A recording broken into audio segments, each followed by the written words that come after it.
Imaginez que vous trouviez une photo de votre arrière-arrière-grand-père prise 10 ans avant même sa naissance. Ça paraît absurde, n'est-ce pas? Cela défie toutes les lois de la logique et du temps. C'est à peu près dans cette situation déroutante que se sont retrouvés les astronomes lorsqu'ils ont braqué le télescope spatial le plus puissant de l'histoire, le James Webb, vers les recoins les plus sombres et les plus reculés de l'univers. Ils s'attendaient à y voir des bébés cosmiques, des galaxies naissantes, faibles, chaotiques, à peine formées. Au lieu de cela, ils ont découvert ce que l'on pourrait appeler un passé impossible. Le télescope a capturé la lumière de galaxies qui semblaient beaucoup trop grandes, trop brillantes, trop mûres pour leur jeune âge. C'est comme si vous rencontriez un nouveau-né qui parle déjà en phrases complètes et lit de la littérature classique. Cette découverte a ébranlé les fondations de la cosmologie moderne et a obligé les scientifiques à poser une question très inconfortable. Et si tout ce que nous pensions savoir sur la naissance de notre univers n'était pas tout à fait exact?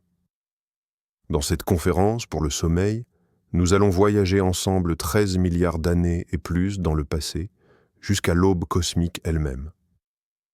Nous allons essayer de comprendre ce qu'a vu exactement le James Webb, pourquoi cela a provoqué une telle excitation et quelles théories audacieuses, presque fantaisistes, sont en train de naître pour expliquer ce paradoxe de la lumière venant d'un passé impossible. Préparez-vous. Nous allons regarder au-delà de l'horizon du monde connu. Avant de nous plonger dans l'énigme elle-même, ajustons nos instruments et clarifions quelques notions fondamentales. Sans elles, notre voyage perdrait son sens. Le protagoniste principal de notre histoire est la lumière.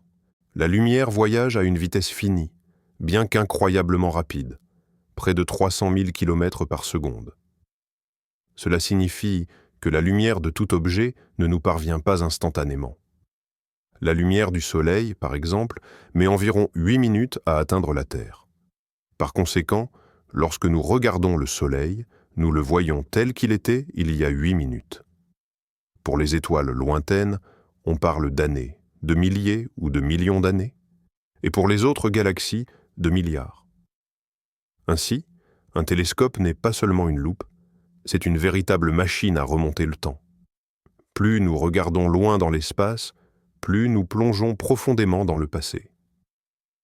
Le télescope James Webb a été conçu précisément dans ce but: apercevoir les toutes premières étoiles et galaxies qui se sont allumées après le Big Bang. Mais comment savoir à quelle distance se trouve une galaxie? C'est là qu'intervient un phénomène appelé le décalage vers le rouge, le redshift. L'univers est en constante expansion, et cette expansion étire l'espace lui-même. Lorsque la lumière d'une galaxie lointaine nous parvient à travers cet espace en étirement, ces ondes s'étirent également. La longueur d'onde augmente et la lumière se décale vers le rouge, la partie la plus longue du spectre. Plus la galaxie est éloignée, plus sa lumière a voyagé longtemps vers nous, plus l'espace s'est étendu sur son chemin, et plus son décalage vers le rouge est important. En mesurant ce décalage, les astronomes peuvent calculer avec une précision incroyable la distance de l'objet et déterminer par conséquent le nombre de milliards d'années dans le passé que nous observons.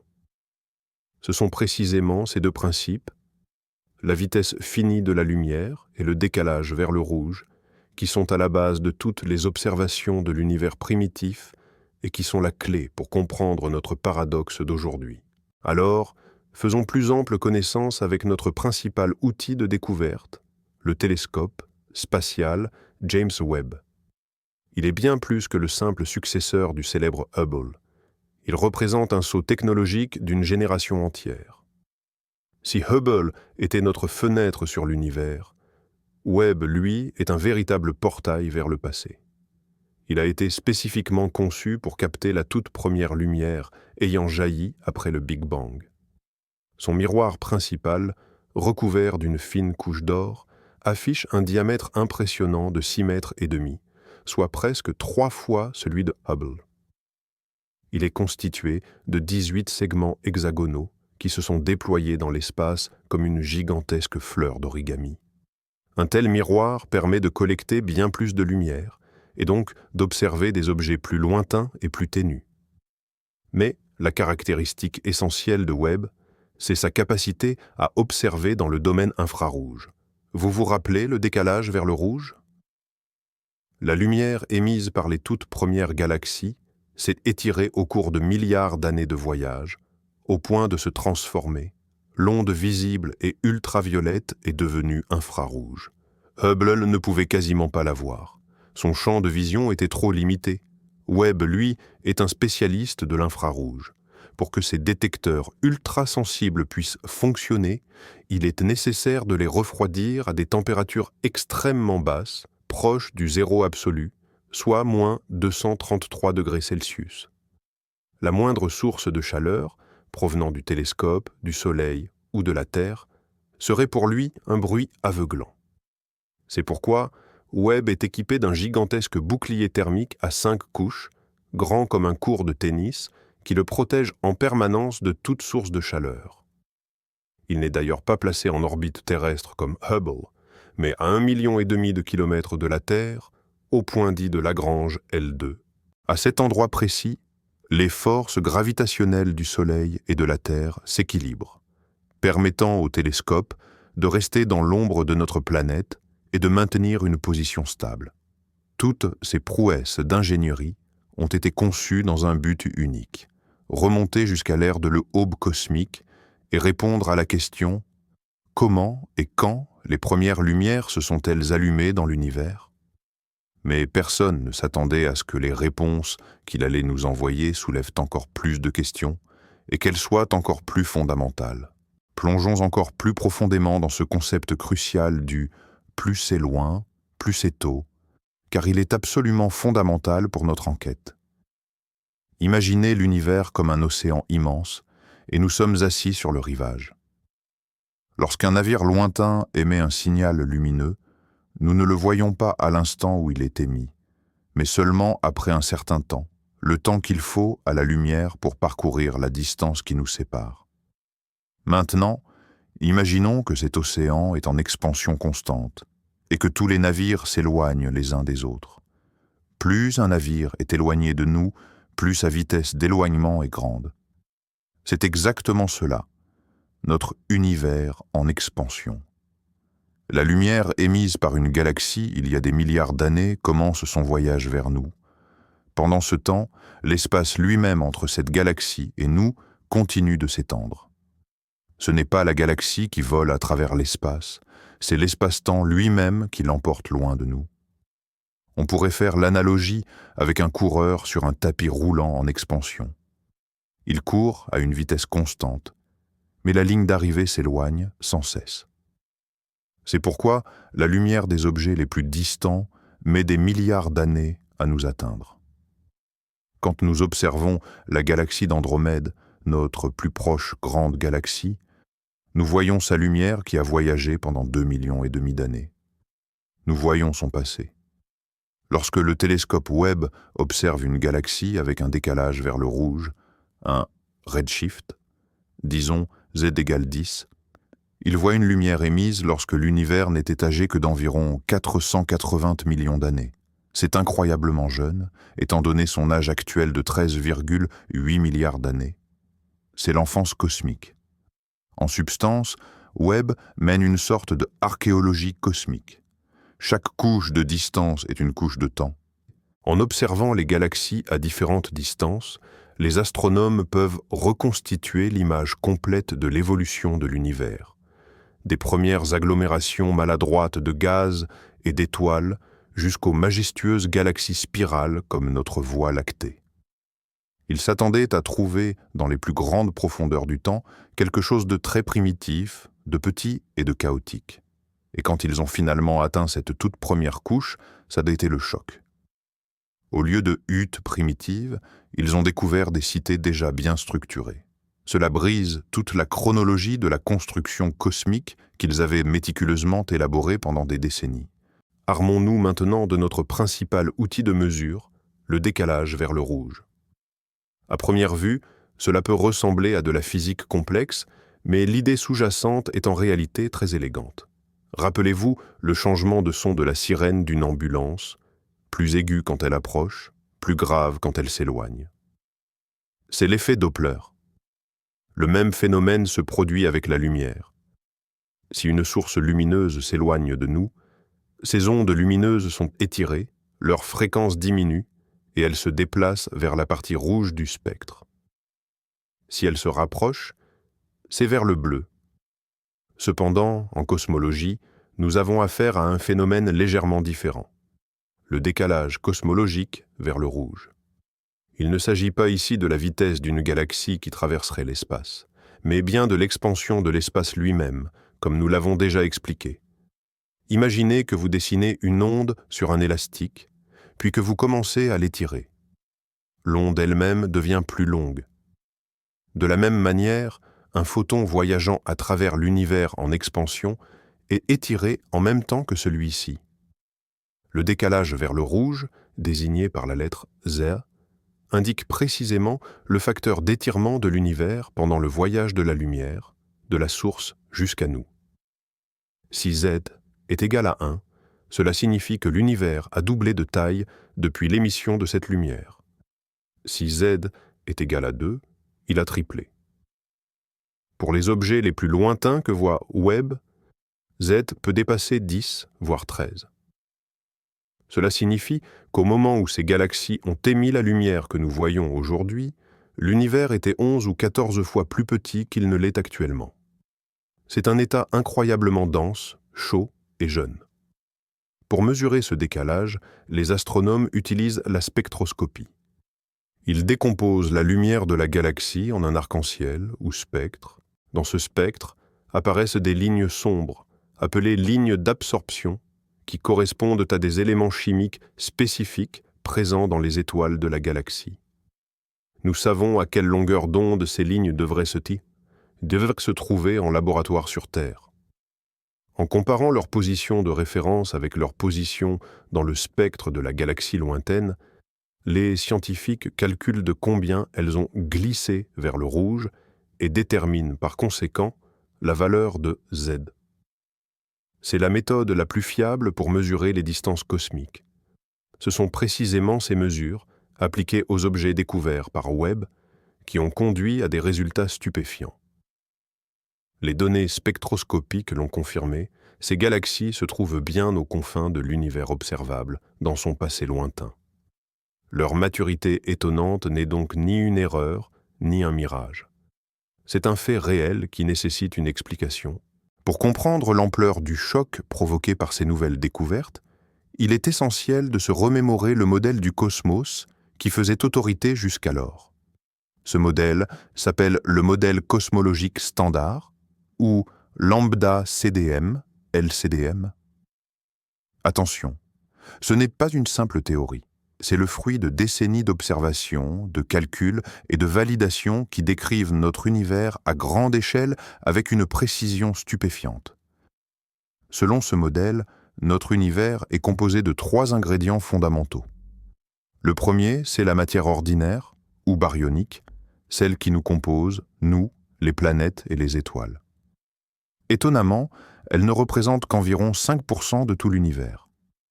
Le deuxième, est bien plus substantiel, est la matière noire, qui compte pour près de 27%. Nous ignorons tout de sa nature. Elle n'émet ni n'absorbe aucune lumière, mais son influence gravitationnelle est partout. Elle maintient les galaxies ensemble, les empêchant de se disperser, et forme cette gigantesque toile cosmique sur laquelle ces galaxies grandissent telles des gouttes de rosée. Dans le modèle LCDM, cette matière est considérée comme froide, Cold Dark Matter ou CDM, ce qui signifie qu'elle est constituée de particules se déplaçant lentement. C'est crucial car seule cette matière froide peut facilement s'agglomérer en grumeaux et servir de véritable semence gravitationnelle aux futures galaxies.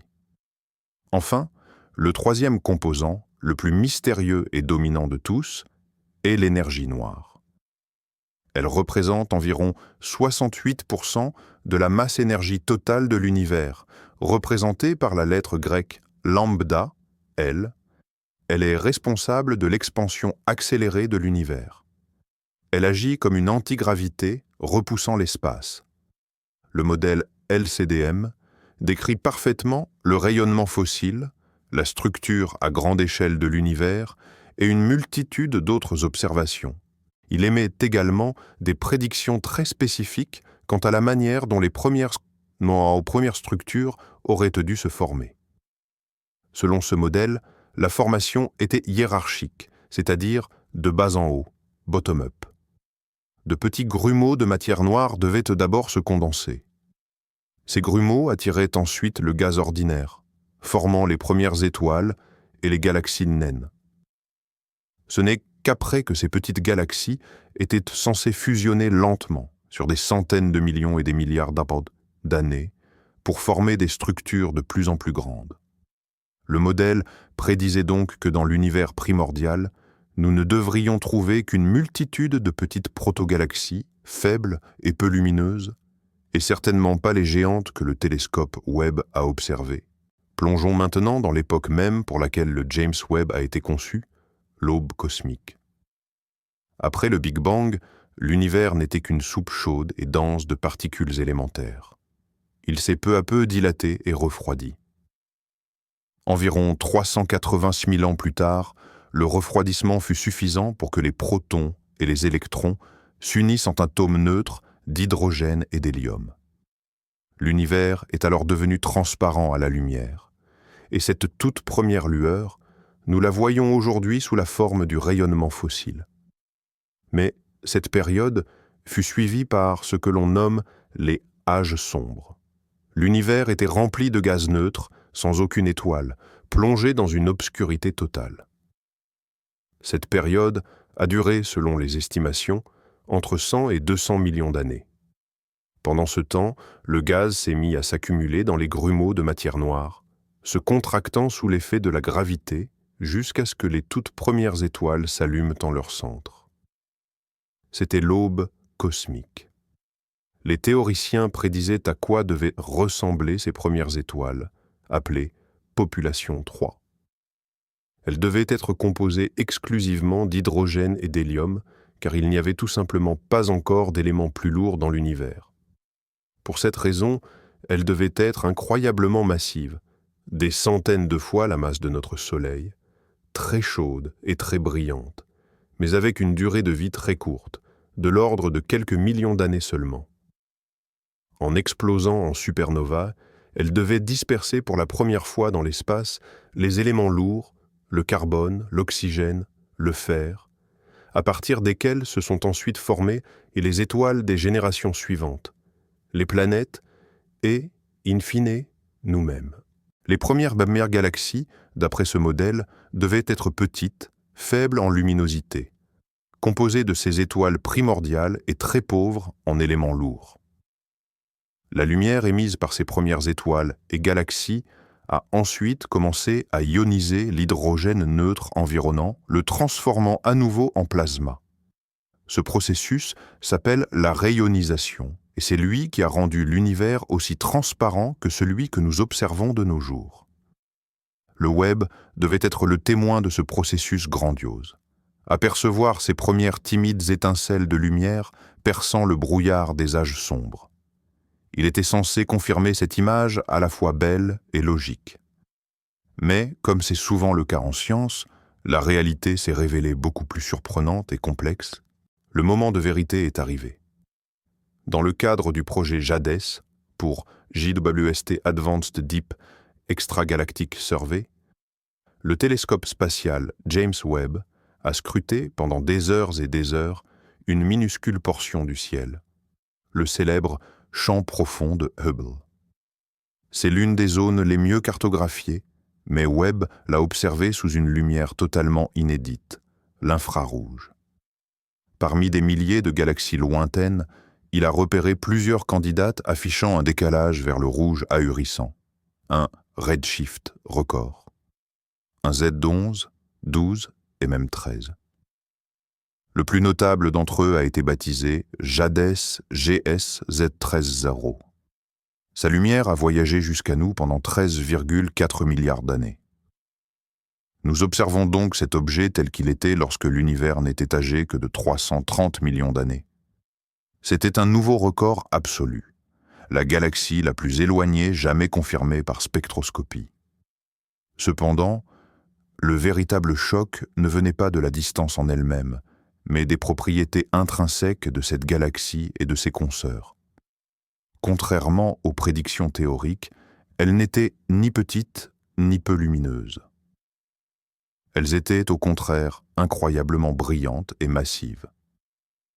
La masse stellaire de certaines de ces structures était estimée à plusieurs milliards de masses solaires. C'est un chiffre astronomique pour une époque si reculée. Selon le modèle standard, l'univers disposait d'un budget limité de matière ordinaire disponible pour la formation d'étoiles. Or, il semble que ces galaxies aient réussi à convertir en étoiles la quasi-totalité, près de 100% du gaz qui leur était accessible. Ce processus de formation extrêmement rapide et efficace n'était absolument pas prévu par les modèles.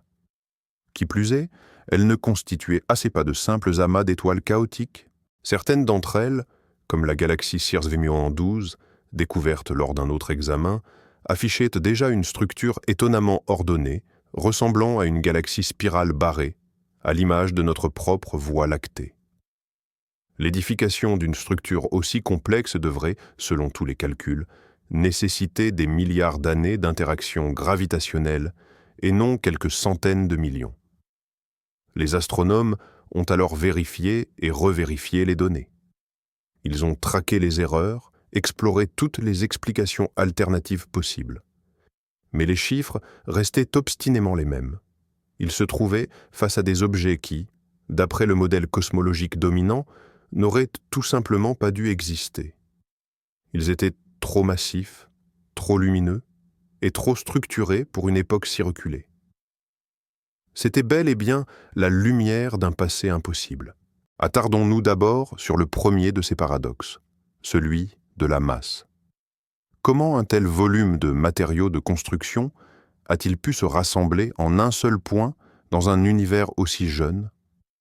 Le modèle standard, lambda CDM, LCDM, postule, nous le savons, une croissance des structures de manière hiérarchique. Imaginez que vous construisiez un château de sable. Vous ne montez pas une forteresse gigantesque d'un seul coup. Vous commencez par de petites accumulations de sable, puis vous les regroupez pour former des monticules plus grands, ensuite des tourelles, avant de les relier par des murs. C'est un processus lent et progressif. Dans le cosmos, le sable est représenté par la matière noire et la matière baryonique, et la force qui les agrège est la gravité. Or, la gravité est une force faible. Il lui faut du temps, beaucoup de temps, pour condenser la matière éparpillée sur d'énormes volumes en structures denses. Le modèle LCDM prédit qu'au cours des premières centaines de millions d'années, seules de petites structures ou halos de matière noire auraient pu se former, avec une masse d'1 million ou au mieux de 10 millions de masses solaires. Ces halos auraient ensuite attiré suffisamment de gaz pour former des galaxies naines. Or, le télescope Webb a détecté des galaxies dont la masse stellaire, c'est-à-dire la masse des étoiles uniquement, sans le gaz et la matière noire, atteignait déjà 1 milliard, voire, dans certains cas extrêmes, 10 milliards de masses solaires. Pour créer autant d'étoiles, le nuage initial de gaz et de matière noire devait être 10 à 20 fois plus massif encore. Autrement dit, des halos de matière noire pesant des centaines de milliards de masse solaire auraient dû se former en seulement 3 à 400 millions d'années après le Big Bang. Selon les calculs basés sur le modèle LCDM, cela est pratiquement impossible. Le temps requis manquait cruellement. C'est l'équivalent de vouloir construire un gratte-ciel en une seule nuit avec seulement quelques ouvriers et 2 pelles. Soit nos estimations concernant la vitesse de cette construction cosmique sont erronées, soit les premiers bâtisseurs disposaient d'outils avancés que nous ignorons, soit la structure elle-même a été érigée beaucoup plus tôt que ce que nous pensions. Ce paradoxe de la masse fut le premier coup porté, et le plus sérieux, à notre image établie de l'univers. Il suggérait que soit le processus d'assemblage des galaxies dans l'univers primordial était exponentiellement plus rapide que prévu, soit que nos hypothèses fondamentales sur la composition et l'évolution de l'univers étaient incorrectes. Le second paradoxe, non moins stupéfiant, est celui de la maturité. Il ne s'agit pas seulement du poids de ces galaxies, mais aussi de leur apparence. La théorie prédisait que les premières galaxies devaient ressembler à des amas informes, grumeleux et asymétriques, le résultat de fusions chaotiques et d'une formation stellaire explosive. On s'attendait à observer quelque chose s'apparentant à des têtards cosmiques et non des structures bien définies. Or, le télescope Webb nous a montré une toute autre réalité. Certaines de ces galaxies primitives, comme Circe 2012 déjà mentionnées, affichent un degré d'ordre étonnant. Elles possèdent un centre brillant ou bulbe, et même une structure en disque avec des ébauches de bras spiraux et une barre centrale. Dans les galaxies modernes, comme la nôtre, le disque et les bras spiraux sont le fruit d'une longue évolution gravitationnelle. Les étoiles et le gaz y tournent dans un même plan, un peu comme un manège. Il faut des milliards d'années pour calmer le mouvement chaotique du gaz et des étoiles après les fusions et les contraindre à tourner dans un disque ordonné. Découvrir une telle structure dans une galaxie vieille de seulement quelques centaines de millions d'années est une énigme majeure. C'est comme trouver un diamant parfaitement taillé là où l'on s'attendait à ne voir qu'un vulgaire morceau de charbon brut. De plus, la couleur de ces galaxies témoignait également de leur maturité. Elle n'était pas si bleue que prévu. La couleur bleue dans les galaxies est habituellement associée aux étoiles jeunes, massives et très chaudes. Le rouge, quant à lui, peut signaler soit une grande quantité de poussière, soit la présence d'étoiles plus anciennes, moins massives et plus froides. L'analyse de la lumière émise par ces galaxies anciennes a révélé qu'elles possédaient déjà, semble-t-il, une population stellaire mixte, comprenant non seulement la première, mais aussi la deuxième génération d'étoiles. Cela signifie que le cycle naissance d'une étoile, mort, enrichissement du milieu, naissance d'une nouvelle étoile, s'était déjà déroulé plusieurs fois. Et tout cela en un temps record à l'échelle cosmique. Cette maturité structurelle et stellaire inattendue a encore aggravé le mystère. C'est une chose de rassembler rapidement beaucoup de matière au même endroit. C'en est une autre, en l'espace du même laps de temps, de lui donner une forme complexe et ordonnée, et de compléter plusieurs cycles d'évolution stellaire. Le troisième aspect de cette énigme réside dans la composition chimique de ces systèmes stellaires primordiaux.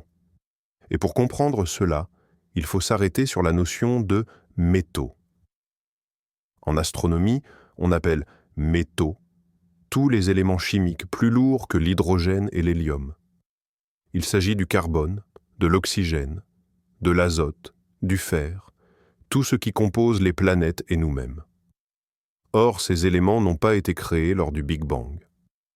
Le Big Bang n'a produit que l'hydrogène, l'hélium et une quantité infime de lithium. Tous les autres éléments du tableau périodique ont été forgés dans les fours thermonucléaires des étoiles, puis dispersés à travers le cosmos lors de leur explosion en supernova. Chaque nouvelle génération d'étoiles naît d'un gaz enrichi en métaux par les générations précédentes. La composition chimique d'une galaxie est donc une sorte de carte d'identité cosmique, renseignant sur son âge et son historique de formation stellaire. Les jeunes galaxies devraient être très pauvres en métaux, c'est-à-dire contenir très peu d'éléments lourds. À l'inverse, les galaxies anciennes et bien développées, comme la Voie lactée, sont riches en métaux. Lorsque James Webb a analysé les spectres lumineux des galaxies dites impossibles, il y a décelé des traces de carbone et d'oxygène. Cela n'aurait pas été un choc en soi, puisque les premières étoiles massives étaient censées produire rapidement ces éléments. Cependant, la quantité de ces éléments, ainsi que la présence de poussière cosmique, elle-même composée de ces éléments lourds, se sont révélées plus élevées que prévu.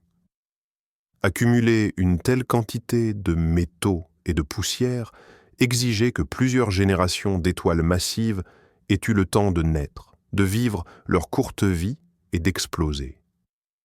Cela comprime encore davantage les échelles de temps. Le processus d'enrichissement chimique de l'univers, que l'on pensait lent et progressif, semble s'être déroulé à une vitesse folle, à une vitesse turbo, dans ses recoins les plus anciens. D'où vient cette accélération ? Peut-être que les premières étoiles étaient encore plus massives et ont produit des métaux beaucoup plus efficacement que ne le prévoient nos modèles, ou peut-être qu'il existait des types d'explosions stellaires exotiques que nous ignorons. Cette empreinte chimique du temps figée dans les spectres des galaxies antiques est une nouvelle pièce maîtresse dans notre enquête cosmique. Elle nous indique que les premiers chapitres de l'histoire de l'univers sont à réécrire. Au cœur de la plupart des galaxies modernes, y compris la nôtre, se dissimulent de véritables monstres, des trous noirs supermassifs, dont la masse dépasse des millions, voire des milliards de fois celle de notre Soleil. On pense qu'ils grandissent en tandem avec leur galaxie, et leur masse est d'ailleurs étroitement liée à celle du bulbe central de la galaxie. Mais comment ces entités sont-elles apparues ? Deux théories principales dominent. La première, celle des graines légères, suggère qu'ils sont nés de trous noirs de masse stellaire, vestiges des explosions des toutes premières étoiles. Ces graines auraient ensuite accumulé lentement de la masse, en absorbant du gaz et en fusionnant avec d'autres trous noirs. C'est un processus lent. La seconde théorie, celle des graines lourdes, avance que les premiers trous noirs auraient pu se former directement à partir de l'effondrement de nuages de gaz gigantesques, sans passer par l'étape stellaire. Ils auraient ainsi eu d'emblée une masse équivalente à des dizaines, voire des centaines de milliers de masses solaires. Or, le télescope spatial, Webb, vient semer la confusion dans ce domaine. Il a détecté, dans certaines des galaxies les plus primitives, la présence de trous noirs supermassifs actifs qui pèsent déjà des millions de fois la masse du Soleil. Ces trous noirs sont bien trop massifs pour leur âge, surtout s'ils ont grandi à partir de graines légères. Ils n'auraient tout simplement pas eu le temps de connaître une croissance aussi rapide. Même le scénario des graines lourdes rencontre des difficultés, car il nécessite des conditions très spécifiques et rares dans l'univers primordial. Les observations de Webb suggèrent donc que les trous noirs supermassifs sont peut-être apparus bien plus tôt et ont connu une croissance beaucoup plus rapide que nous ne le pensions. Certains scientifiques avancent même que l'inverse pourrait s'être produit. Au lieu que les galaxies enfantent les trous noirs, ce seraient ces trous noirs géants qui auraient servi d'ancres gravitationnelles autour desquelles les galaxies auraient commencé à se former. Cette idée renverse complètement le modèle standard. Et si ces graines étaient encore plus antiques ? Il existe une hypothèse concernant les trous noirs primordiaux qui n'auraient pas été créés par des étoiles, mais par des fluctuations de densité dans l'univers le plus ancien durant les premières fractions de seconde après le Big Bang. S'ils existent, ces trous noirs primordiaux pourraient être les graines idéales, déjà formées, permettant la croissance rapide des galaxies et de leurs monstres centraux. Le problème, c'est que leur existence n'est pas encore prouvée. Ainsi, la question des galaxies dites impossibles est inextricablement liée à celle de l'origine des trous noirs supermassifs. Résoudre une énigme apportera fort probablement la clé de l'autre. Devant une telle accumulation de paradoxes, la communauté scientifique a dû formuler des hypothèses, cherchant à sauver la situation sans démolir tout l'édifice de la cosmologie moderne. Le premier groupe d'hypothèses, le plus conservateur, suggère que nous avons peut-être mal interprété la physique des toutes premières étoiles. Il se pourrait que le modèle standard de l'univers soit globalement correct, mais que nos modèles de formation stellaire dans les conditions extrêmes du cosmos primitif soient erronés. Comme nous le savons, les premières étoiles, appelées population 3, étaient censées être très massives et composées uniquement d'hydrogène et d'hélium. Mais que se passerait-il si elles étaient encore plus extrêmes que nous ne l'avions imaginé? Certaines modélisations avancent l'existence de super-étoiles ou de quasi-étoiles, dont la masse aurait pu atteindre des dizaines, voire des centaines de milliers de masses solaires. Ces étoiles gigantesques auraient brillé d'une intensité incroyable, bien plus que des amas stellaires classiques. Ce que nous prenons pour une galaxie entière d'1 milliard d'étoiles pourrait en réalité n'être qu'une ou quelques-unes de ces super-étoiles, entourées d'un disque d'accrétion. Cela expliquerait la luminosité anormale des objets observés. Nous ne verrions pas la masse, mais une luminosité excessive. De plus, ces étoiles auraient pu produire des éléments lourds et exploser avec une puissance phénoménale, ce qui expliquerait l'enrichissement chimique rapide de l'univers. Une autre idée est que l'efficacité de la formation stellaire était beaucoup plus élevée dans l'univers primordial. Aujourd'hui, dans notre galaxie, seule une petite partie du gaz présent dans les nuages moléculaires se transforme en étoiles, le reste se dissipant. Mais si, dans l'univers primitif, où le gaz était plus dense et plus pur, ce processus avait été presque efficace à 100%. Cela aurait permis d'accumuler rapidement de la masse stellaire. Ces hypothèses sont séduisantes car elles ne nécessitent pas de réviser les lois fondamentales de la physique ou de la cosmologie.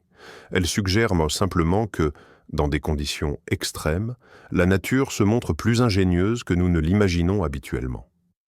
Le problème, c'est que l'existence de telles étoiles exotiques reste purement théorique pour l'instant. Nous avons besoin de données spectroscopiques plus détaillées du télescope Webb pour tenter de distinguer la lumière émise par un amas d'étoiles normales de celle provenant d'une seule super-étoile hypothétique. C'est l'un des principaux objectifs des futures observations. Si le problème n'est pas lié aux étoiles, il réside peut-être dans l'élément le plus énigmatique de l'univers, la matière noire. Dans le modèle standard, lambda CDM, la matière noire est dite froide. Cela signifie que ces particules se déplacent lentement et s'agglomèrent facilement sous l'effet de la gravité, formant des amas ou des halos de toute taille, des plus infimes aux plus massifs. C'est précisément cette caractéristique qui conduit au modèle hiérarchique d'assemblage du bas vers le haut. Mais que se passe-t-il si la matière noire n'est pas si froide, et si elle possédait des propriétés supplémentaires que nous ignorons? Par exemple, le modèle de la matière noire tiède existe. Dans ce scénario, les particules se déplacent plus rapidement, ce qui les empêche de former de petits grumeaux. Elles formeraient directement des structures plus grandes. Cependant, ce modèle ne correspond pas très bien à d'autres observations, notamment la distribution des galaxies naines autour de la Voie lactée. Il existe des idées plus exotiques. Prenons la matière noire dite auto-interactive, ou SIM. Dans ce modèle, les particules de matière noire ne font pas qu'interagir par gravité, elles peuvent aussi entrer en collision, un peu comme des boules de billard. De telles interactions pourraient aussi modifier la dynamique de formation des halos, peut-être en accélérant l'effondrement dans leur centre et en favorisant une croissance galactique plus rapide. Une autre hypothèse suggère que la matière noire pourrait se désintégrer ou s'annihiler, libérant une énergie susceptible d'impacter le gaz environnant et les processus de formation stellaire. Il y a même l'idée que la matière noire ne serait pas un seul type de particules, mais tout un secteur sombre possédant ses propres particules et interactions spécifiques. Le problème de toutes ces hypothèses, c'est qu'elles restent très spéculatives. À ce jour, nous n'avons capturé aucune particule de matière noire en laboratoire et nous ignorons ses propriétés fondamentales. Les données du télescope Webb pourraient devenir, pour les physiciens des particules, une sorte de collisionneur cosmique. S'il s'avère que le modèle standard de la matière noire froide est incapable d'expliquer l'existence de ces galaxies primitives, Ce sera l'argument le plus puissant pour prouver que la nature de la matière noire est bien plus complexe que nous ne l'imaginions, orientant ainsi nos futures recherches. Cela pourrait être la clé, non seulement de l'énigme de la formation des galaxies, mais aussi d'une nouvelle physique au-delà du modèle standard des particules. Plongeons maintenant dans les tout premiers instants de l'existence de l'univers.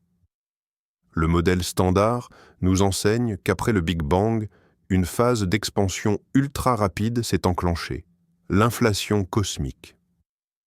En une fraction de seconde, l'univers est passé d'une taille subatomique à celle d'un pamplemousse. C'est l'inflation qui explique pourquoi notre univers est si vaste, si homogène et si plat. Elle explique aussi l'origine des structures. De minuscules fluctuations quantiques se sont étirées jusqu'à atteindre des échelles astronomiques. Ce sont ces graines de densité qui ont ensuite permis la formation des galaxies et des amas de galaxies. Le modèle inflationnaire standard prédit que ces fluctuations initiales étaient distribuées de manière quasi uniforme à toutes les échelles, menant à une croissance lente et hiérarchique des structures. Mais que se passe-t-il si cette inflation n'a pas été aussi simple et lisse, et si le champ inflationnaire présentait des singularités, créant non seulement de petites graines de densité, mais aussi l'apparition immédiate de plusieurs germes gigantesques? De telles fluctuations, dites non gaussiennes, auraient bien pu former dans l'univers primordial des régions ultra-denses colossales qui auraient commencé à s'effondrer beaucoup plus tôt et plus rapidement que dans le scénario habituel. Ceci expliquerait pourquoi nous observons des galaxies aussi massives si tôt. Elles ne seraient pas parties de villages pour grandir, mais seraient nées d'emblée dans des mégalopoles cosmiques. Une autre hypothèse concerne la formation potentielle de trous noirs primordiaux pendant ou juste après l'inflation. Si les fluctuations de densité étaient localement extrêmes, certaines régions auraient pu s'effondrer directement en trous noirs sans passer par l'étape des étoiles. Ces trous noirs primordiaux deviendraient alors les graines lourdes que nous recherchons, amorçant une formation galactique accélérée. Ces hypothèses sont fascinantes car elles créent un pont entre les observations réalisées aux plus grandes échelles cosmologiques grâce au télescope Webb et la physique des très hautes énergies et des plus petites échelles, celle de l'inflation. Si les données de Webb nous obligent effectivement à revoir notre image standard de l'inflation, cela marquerait une révolution non seulement en cosmologie, mais dans la physique fondamentale elle-même. Le défi réside dans la difficulté d'évaluer directement ces concepts. Cependant, les anomalies observées dans la distribution des premières galaxies pourraient bien être la preuve indirecte que nous cherchons depuis si longtemps. Passons maintenant à l'hypothèse la plus audacieuse, la plus radicale et, disons-le, la plus fascinante de toutes. Et si le problème n'était ni les étoiles, ni la matière noire, ni l'inflation cosmique? Et si le vrai problème résidait dans nos horloges? Et si, tout simplement, l'univers était en réalité bien plus vieux que nous ne l'imaginons? L'estimation actuelle de l'âge de l'univers, 13,8 milliardiels d'années, est dérivée de la mesure de son taux d'expansion, que l'on appelle la constante de Hubble.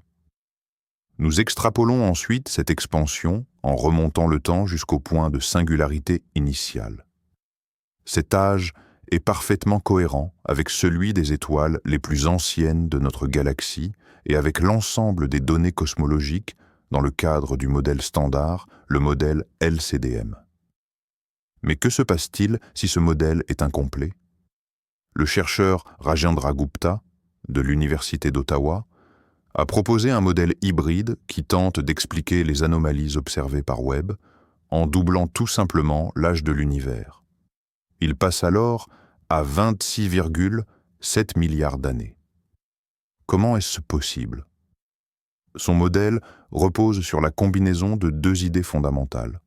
Premièrement, il ressuscite l'ancienne hypothèse, presque oubliée, de la lumière fatiguée, Tired Light, initialement proposée par Fritz Zwicky en 1929.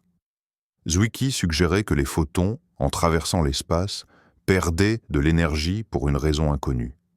Cette perte provoquerait le décalage vers le rouge que nous observons et ne serait donc pas lié à l'expansion de l'univers. Deuxièmement, Gupta intègre l'idée des constantes fondamentales évolutives proposées par Paul Dirac. Dans cette vision du monde, les forces fondamentales de la nature, telles que la gravité ou l'électromagnétisme, auraient pu être différentes dans le passé. Dans le modèle de Gupta, le décalage vers le rouge que nous mesurons est donc une combinaison de deux effets, l'expansion réelle de l'univers et cette fameuse lumière fatiguée. Les constantes évolutives permettent, quant à elles, d'étirer la période de formation des galaxies. Dans un univers ainsi vieilli, les premières galaxies n'auraient donc pas eu seulement 300 ou 400 millions d'années pour se développer, mais plusieurs milliards. Ce temps serait largement suffisant pour qu'elles atteignent les tailles et la maturité que nous observons aujourd'hui. Cette hypothèse est bien sûr une véritable hérésie pour la cosmologie moderne, car elle exigerait une révision de nos fondations les plus élémentaires. Mais elle apporte une solution élégante au problème de ces galaxies impossibles. La question est de savoir si elle ne crée pas, en retour, bien plus de problèmes dans d'autres domaines de la physique. Mais avant de nous emballer pour cette idée d'un univers plus âgé, il est crucial de comprendre pourquoi l'hypothèse de la lumière fatiguée a été rejetée par la communauté scientifique il y a déjà plusieurs décennies. Elle présente plusieurs problèmes fondamentaux, difficiles à contourner. Tout d'abord, si les photons perdaient simplement de l'énergie en voyageant, les objets lointains devraient non seulement paraître plus rouges, mais aussi flous. Les particules, ou les champs avec lesquels les photons interagiraient pour « fatiguer », devraient en effet modifier leur direction et les disperser. Or, les observations montrent que les images des galaxies et des quasars lointains sont étonnamment nettes, ce qui contredit la plupart des modèles de lumière fatiguée. Deuxièmement, et c'est sans doute l'argument le plus puissant, nous avons les observations des supernovas de type Ia. Ces explosions de naines blanches sont d'excellentes chandelles standards pour les cosmologistes, car elles atteignent toujours, approximativement, la même luminosité maximale. En les étudiant, les astronomes ont constaté un phénomène étonnant.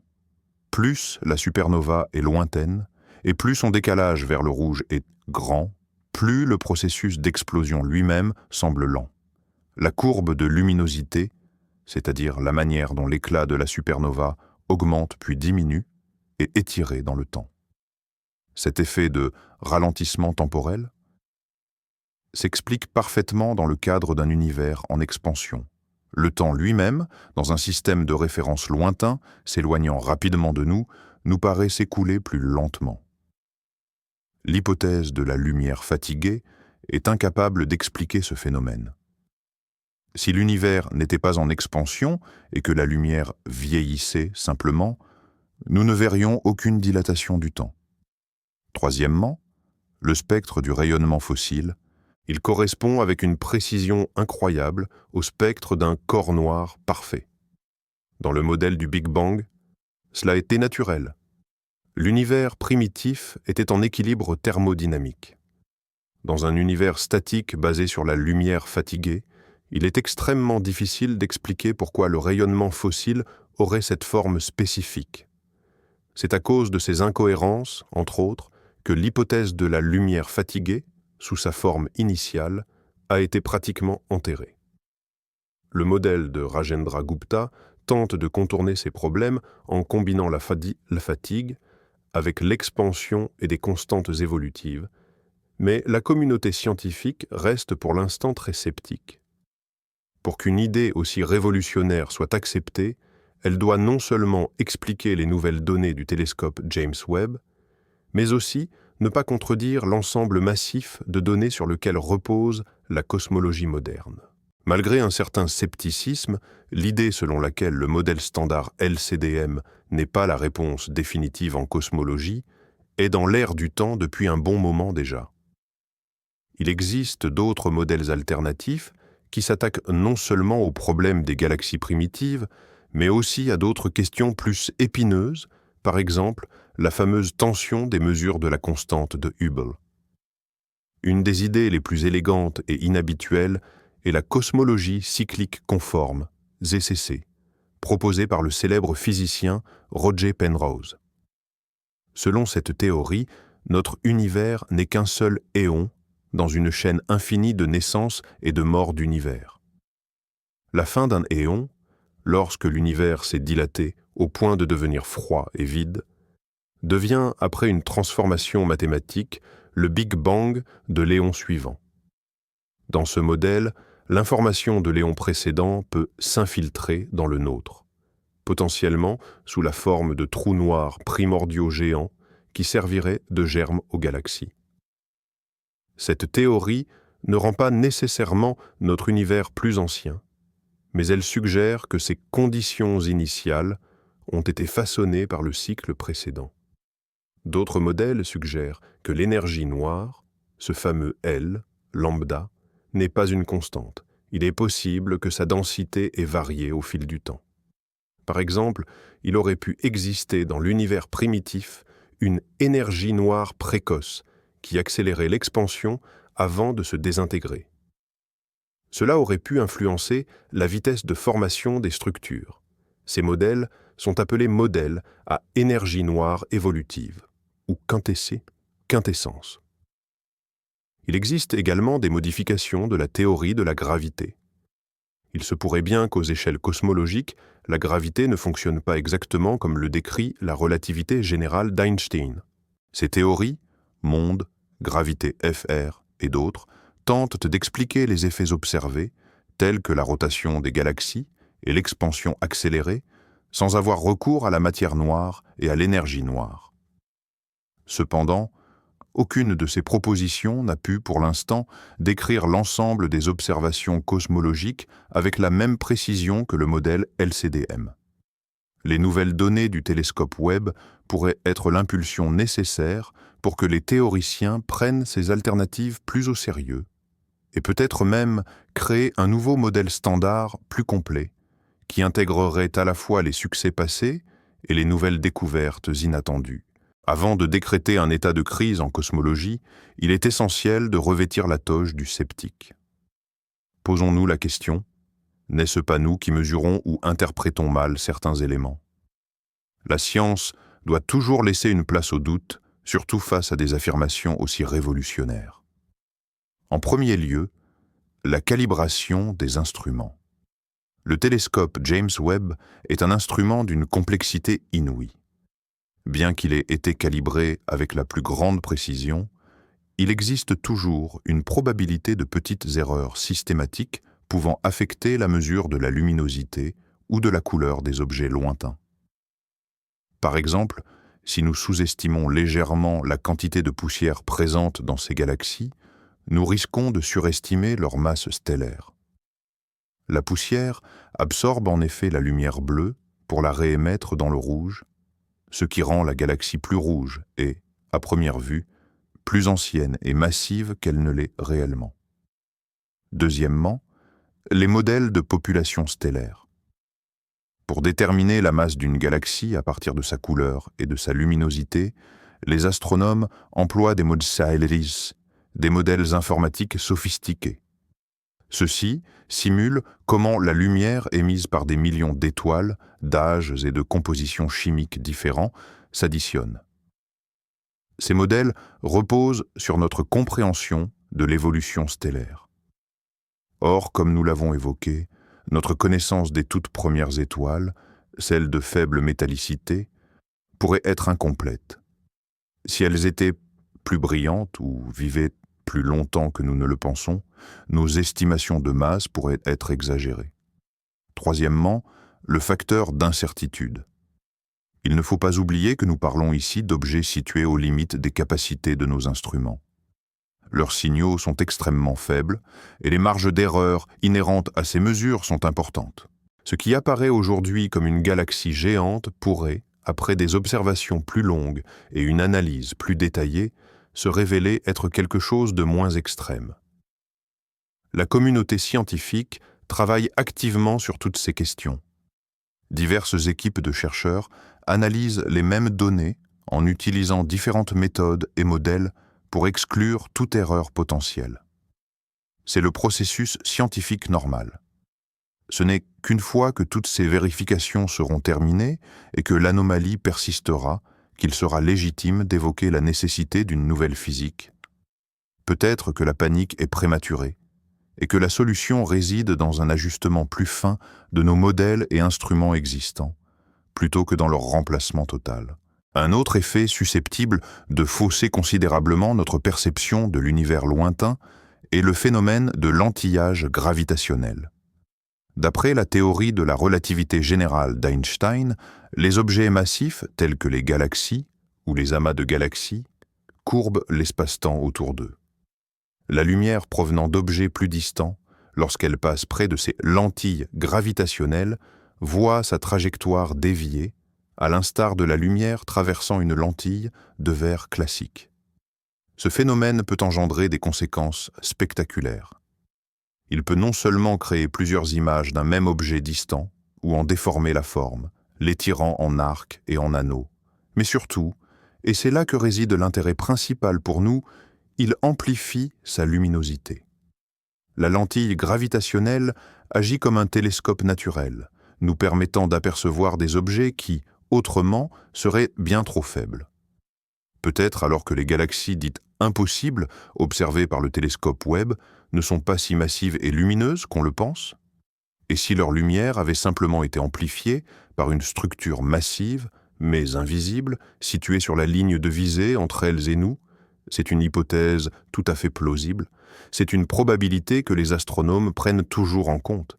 Ils vérifient méticuleusement l'environnement de chaque galaxie, candidate ultra éloignée, pour détecter d'éventuelles lentilles, galaxies visibles ou amas. Le problème, c'est que la lentille peut aussi être un simple amas de matière noire que nous ne voyons pas directement.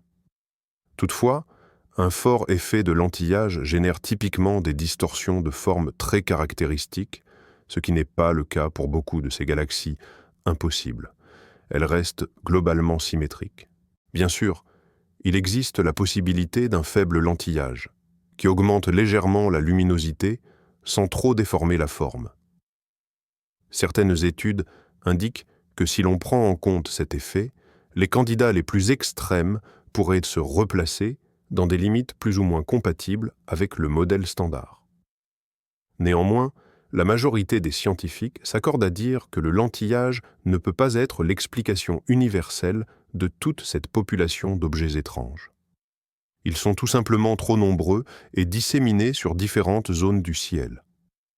Il est peu probable que nous ayons eu la chance qu'ils soient tous situés accidentellement derrière des lentilles.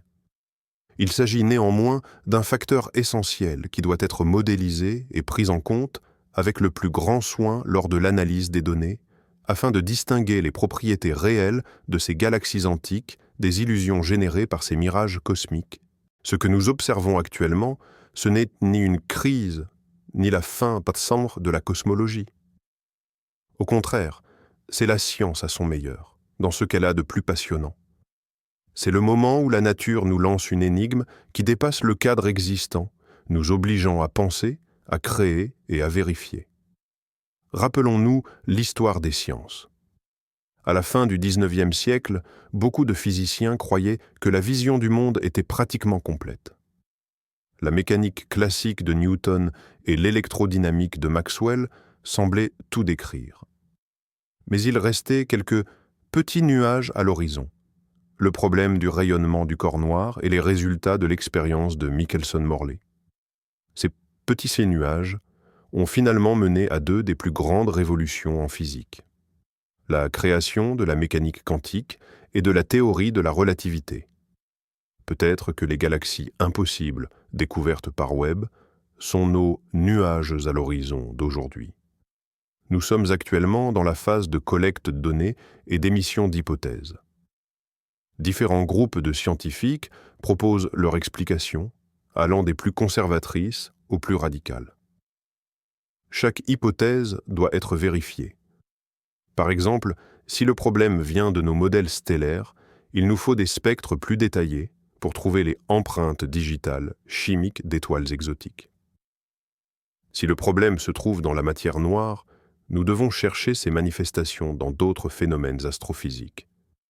Si l'hypothèse d'un univers plus ancien est correcte, elle doit aboutir à des prédictions vérifiables, par exemple dans les données du rayonnement fossile.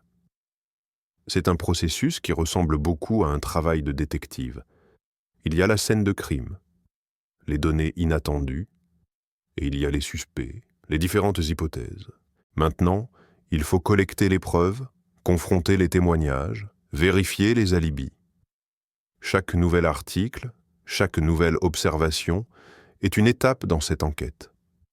Et même s'il s'avère au final que l'explication était plutôt prosaïque, si nous avions simplement sous-estimé la quantité de poussière, par exemple, le processus même de recherche, de débat et de vérification rendra notre science plus forte et plus précise.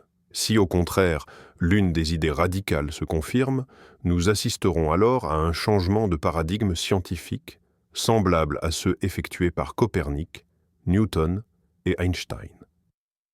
Et c'est une période incroyablement exaltante pour s'intéresser à la cosmologie. Mais alors, que nous réserve l'avenir? Comment les scientifiques comptent-ils démêler cet écheveau de questions? La clé principale pour résoudre ces mystères réside dans des observations plus approfondies et plus précises. Les premières découvertes de Webb s'appuyaient sur la photométrie, c'est-à-dire la mesure de la luminosité des objets à travers différents filtres. Cela permet de faire une estimation rapide de leur décalage vers le rouge et de leurs propriétés. Mais pour poser un diagnostic exact, la spectroscopie est indispensable. Il s'agit de décomposer la lumière en son spectre complet, comme nous l'avons déjà mentionné. Le spectre est la véritable fiche médicale d'une galaxie.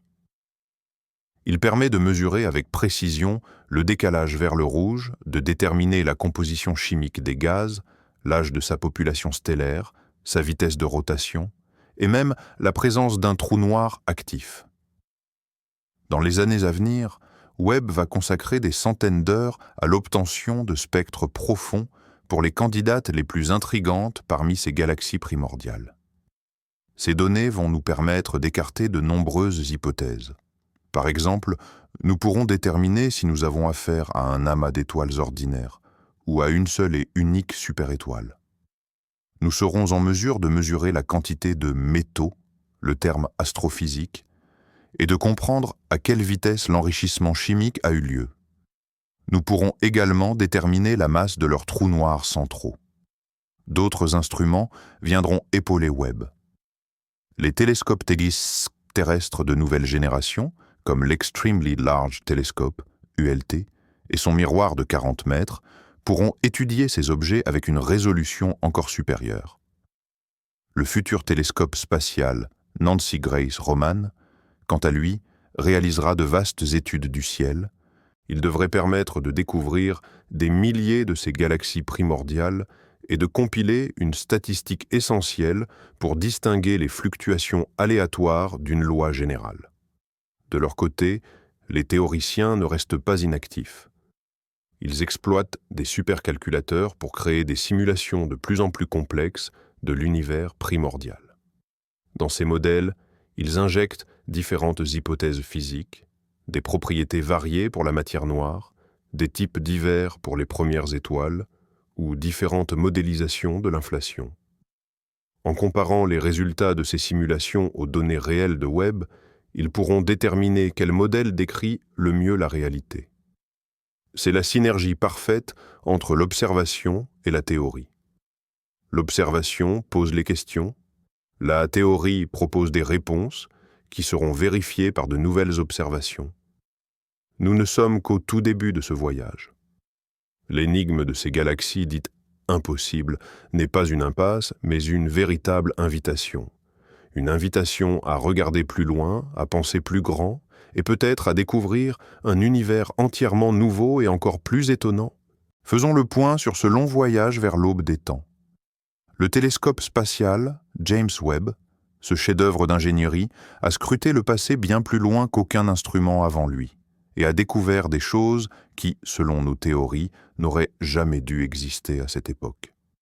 Il a détecté des galaxies qui, quelques centaines de millions d'années seulement après le Big Bang, était déjà étonnamment massive, brillante, structurellement complexe et chimiquement mature.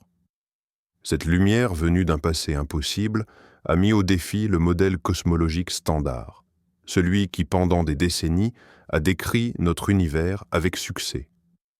Nous avons examiné tout un éventail d'explications possibles. Peut-être nous trompons-nous simplement sur les détails, une mauvaise calibration des instruments ou une modélisation erronée des propriétés des toutes premières étoiles. Peut-être la solution réside-t-elle dans la mystérieuse matière noire qui se comporte de manière plus complexe que nous le pensions.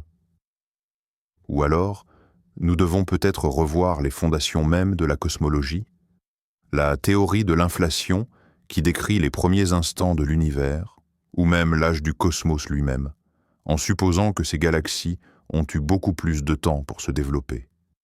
Chacune de ces hypothèses nous mène vers des domaines inexplorés de la physique et de l'astronomie. Pour l'instant, nous n'avons pas de réponse définitive, et c'est une excellente nouvelle car ce sont précisément ces énigmes qui font avancer la science. Le James Webb n'a pas brisé la cosmologie. Il a ouvert un nouveau chapitre, rempli d'intrigues, de débats et de découvertes futures. Nous vivons une époque incroyable où la carte de l'univers est redessinée sous nos yeux. Merci d'avoir passé ce temps avec moi, à plonger dans cet incroyable mystère cosmique. Si cette méditation nocturne vous a plu, laissez un pouce bleu et abonnez-vous à la chaîne pour ne pas manquer nos prochains voyages aux frontières de la connaissance. Et maintenant, une question pour vous. Quelle est l'hypothèse qui vous semble la plus plausible? Ou peut-être avez-vous votre propre idée complètement folle? Écrivez-le dans les commentaires, discutons-en. Bonne nuit et faites de beaux rêves de galaxies lointaines.